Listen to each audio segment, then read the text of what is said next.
Hi everybody.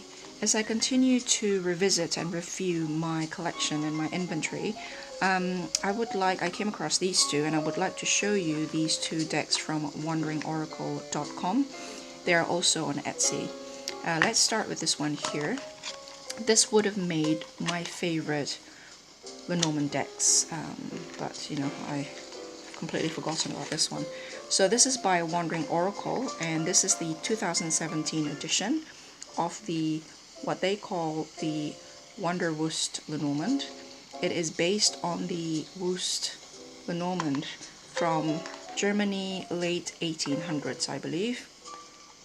And so why I like this one so much, if not more so than the Destroyed Dawndoff. Well, the Destroyed Dawndoff is so unique though.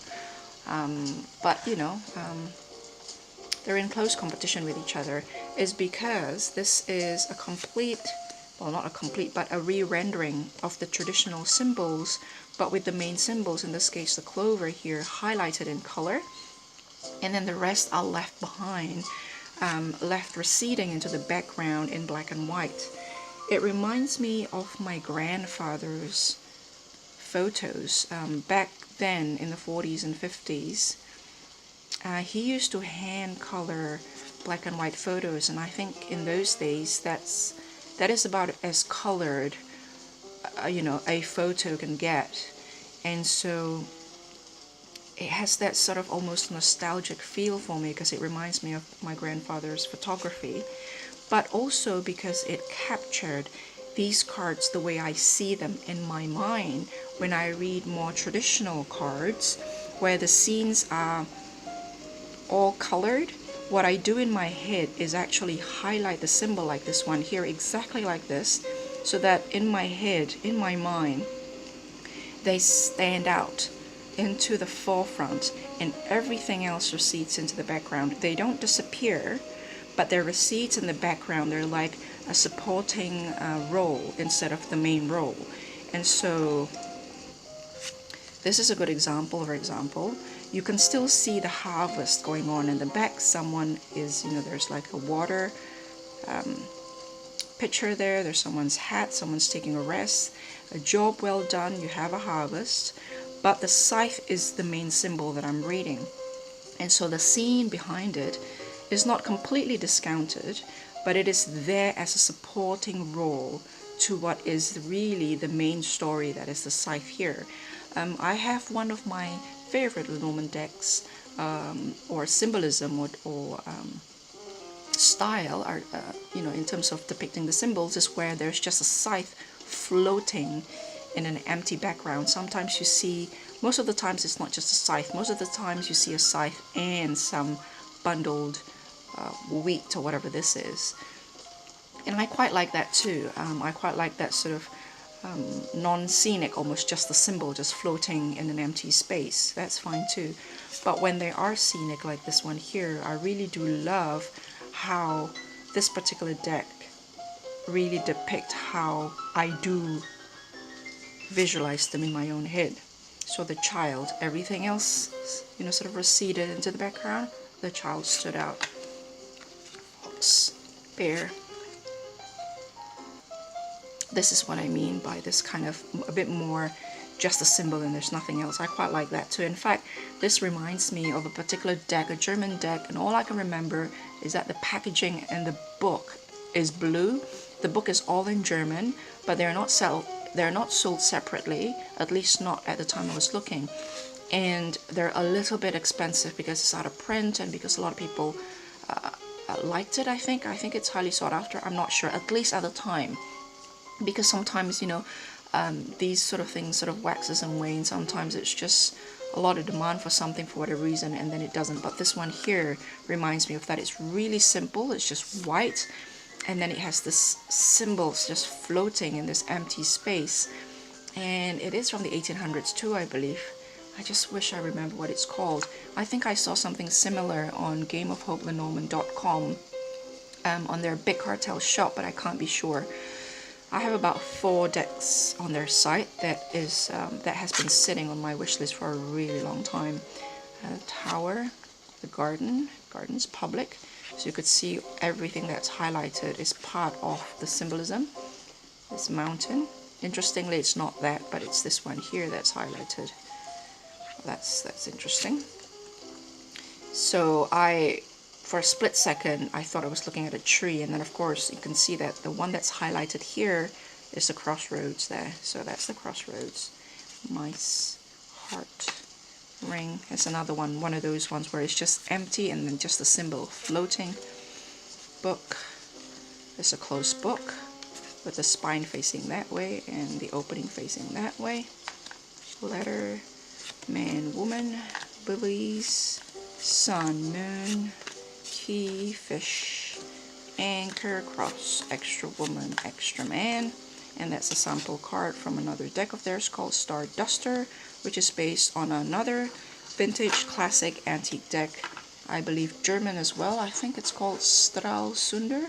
Yeah, I'm not quite sure how to pronounce that. So I believe they've recolored it using really bright colors, and I was tempted to get that too at the time, but I thought, you know, no, I like them cleaner, because when you put them out like that,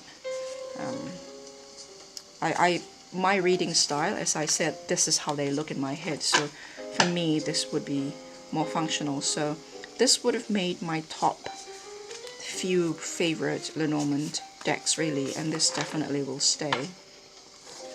The other one is more of one of those ones that I probably won't reach out for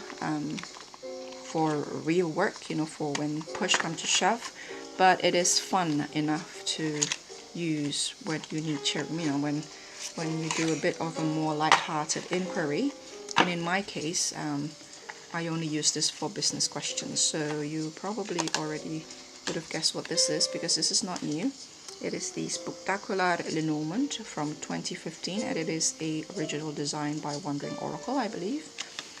The back is this multicolored bats in the color of autumn, very pretty.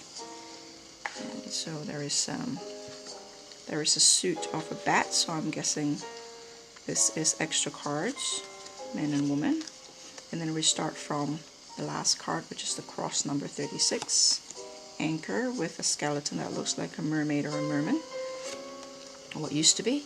Now this one initially I thought was the stars, but then I realized that there is a star later on, and I thought, well, that can't be the star, that one there. So I thought to myself, that must be the fish. So this is what I mean by this is for fun only, because when I started wondering like that, and I know it doesn't take long, once you realize what you're looking at, the next time you go and read it, it shouldn't take long to figure out what you're looking at. So number 34, but still, I don't like that. So that's the fish, right? That one there. So next time you see that, you know that's the fish. But the fact that I have to inquire, key, moon, sun, lilies, woman, man, letter, book, ring, heart, mice, crossroads, mountain, garden. It looks like a graveyard there. Very spooky. It is a very very humorous deck, especially with, you know, like that anchor and the merman or the mermaid's skeleton. I quite like that. That's good for a giggle. So that's the is that focusing? Okay, that's a tower, dog, stork, star, bear, fox, child, birds, whip, scythe, bouquet, coffin, snake, clouds, tree, house, ship, clover, rider, and we're done. So those are two additional Lenormand decks that I thought might be worth showing. And this one here would have made my top 10 Lenormand decks for sure. I mean, this is exactly how these images are in my head. They would stand out like that, and then the rest would sort of recede, and so it makes reading so much easier for me because it's almost as if it's taken what's in my head and put it on the cards. And so this would be, yeah, this would make my top 10 favorite Lenormand decks. So there it is for now. I'll talk to you guys later. Bye.